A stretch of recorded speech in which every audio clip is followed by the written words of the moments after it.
People have a hard time thinking about moving to this state because they think we're a dry state. The state's booming tech industry is starting to become more vocal about issues on Utah's Capitol Hill and bills in the state legislature. Liquor is a part of that. It can be very difficult to recruit accurately and make sure that people understand the complexities when somebody just wants to have a glass of wine at home. The legislature is poised to deal with alcohol policy again in the 2021 session. The legislature is reluctant to modernize our liquor policy, and in some ways for the right reasons. You know, we want to make sure that alcohol is staying in the hands of adults only, and that we don't have drunk driving, and that we prevent people from falling down a slippery slope of addiction and things of that nature. No doubt, we have every reason to be concerned when it comes to liquor policy.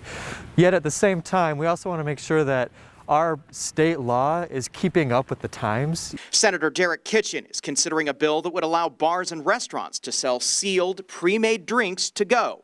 It's something Utah's hospitality industry has pushed for in the COVID-19 pandemic. This policy that I'm pushing, the to-go beverage amendments, would allow restaurants and bars to innovate and to stay alive during this really scary time. But the Republican majority in the legislature may not go for that. If I were going to make a prediction on that, I would tell you that I would not predict that that will be in legislation this year.